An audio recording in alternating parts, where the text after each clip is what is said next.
Because it was really, that's what as a kid blew me away and got me into soul funk music. So about a year and a half ago, I did the CD called Ultimate Prince, where I got to help compile it, do all the marketing, design it, and it's a 6-panel folder of hundreds of my Prince records. You know, it's surreal.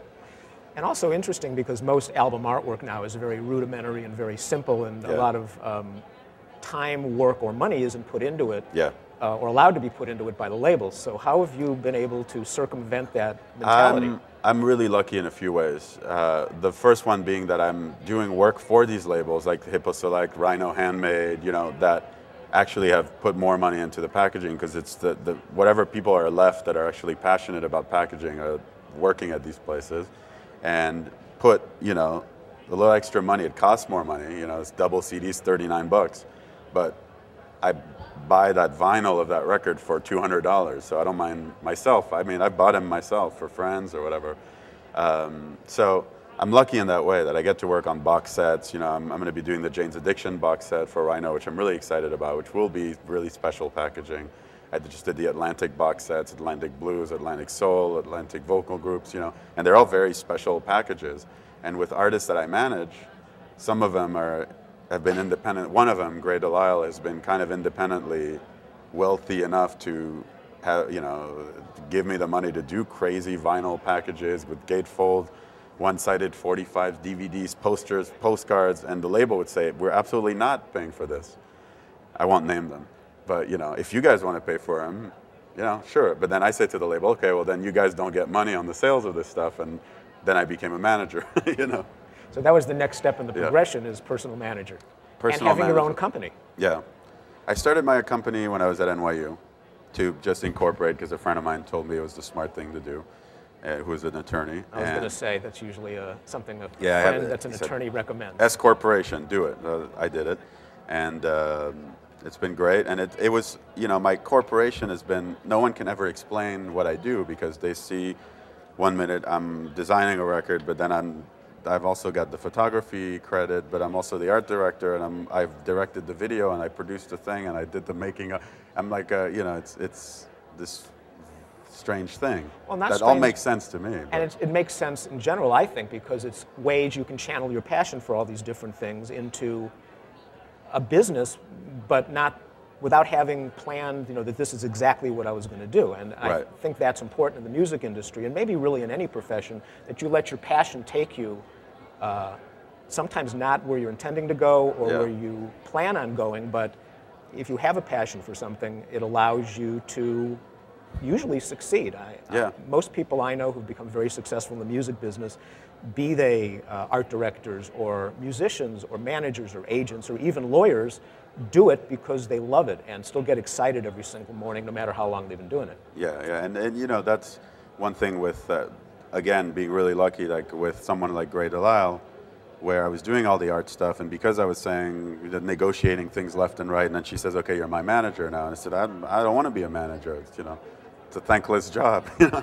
Kind of like a lawyer. But I work with artists who thank me constantly, so I'm lucky in that way, you know. But it is pretty great, and to me, it all really does make sense, because I feel like very often frustrated with others that I'm dealing with as the art director, and I'm dealing with some managers, and I feel like, God, I know I could do this better, you know. So, and I'm not saying I'm the best, but when it comes to marketing and art and everything, that's one thing where being on the side of the management, I can say to somebody like, okay, I'm also going to do the art, so you're not going to have this problem of butting heads with an art director or something, because, you know, if there's a problem, you tell me. I would also think it makes you a more effective manager, because you've sat on so many sides of the table. Right. You can bring different elements to it. Absolutely. And do a better job for your artists, and you know, be able to give them more of sort of a long-term plan or a long-term idea, and help them get to where they want to go to.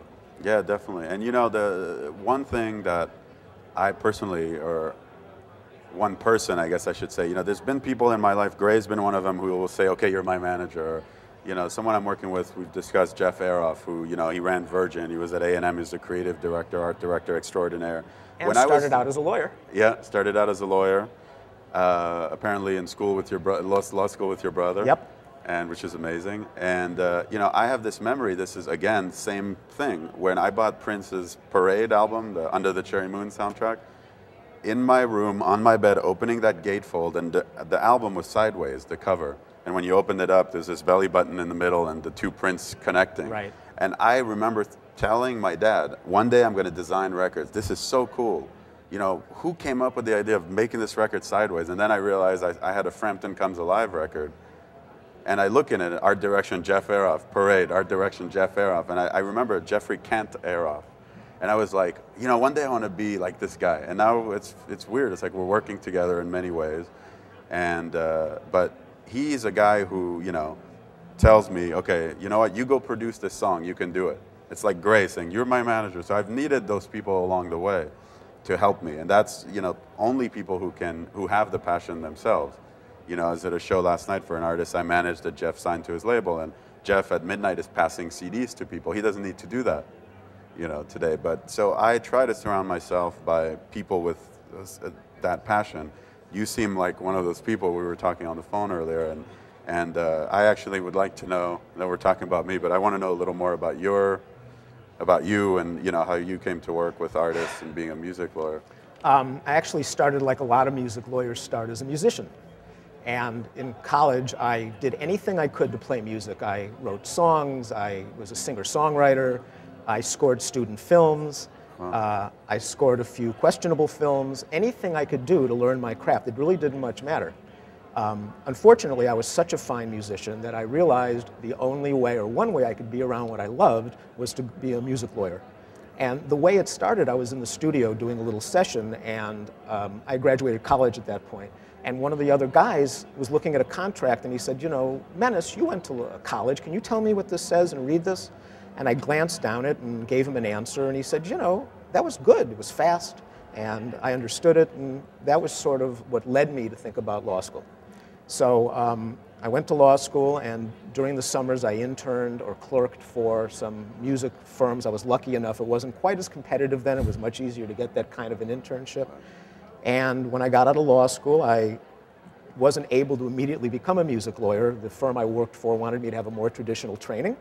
And you know, eventually at least in the evenings, I would hang out at clubs and talk to young bands, and wound up managing a couple, and we sort of grew up in the industry together.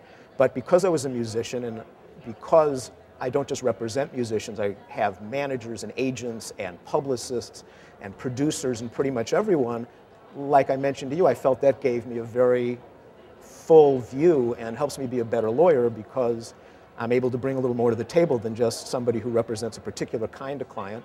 And I still love it. I get up every morning, I'm excited, I want to rush to work, and I still, a little bit like Jeff, I still go to clubs a lot at night and hang out, and I'm just consumed by it.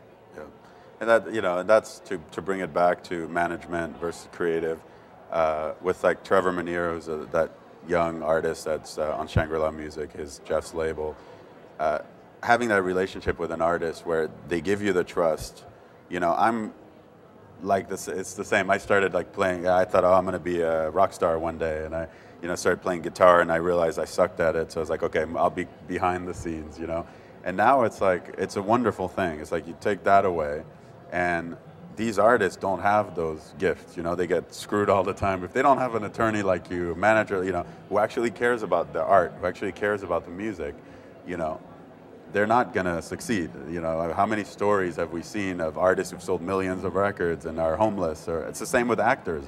My passion has driven me so much that coincidences over and over and over again. I end up in Whole Foods meeting Max Julian, who played Goldie in The Mac. Sure. And he and I are very close friends today. Quincy Jones, I meet him at a party. We start talking about, you know, black film soundtracks, half of which he composed and conducted and arranged. You know, and then next thing I know, he calls me and we're friends, and, you know, and Harry Belafonte and all these people that I, you know, it's like The Secret. I'm saying that as a joke, but it's like I had all these posters with all these people and the movies and the record, and now it's like they're calling me on the phone and say, hey, can you help me with this? And do you want to work on my record, or do you want to work on the, and it's the only thing, you know, that I know for sure is that I could have never accomplished any of these things without that passion. You know, it's like I followed the passion, not the pension. You know, it's like, because I wasn't, you know, driven by money.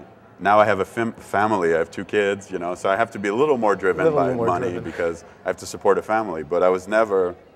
I've just become a tougher negotiator when it comes to charging people and stuff. And I understand you know what how that's it is. about. Oh, Because absolutely. you do one favor, then everybody thinks like, oh, you're the favor guy. I've learned that lesson many times.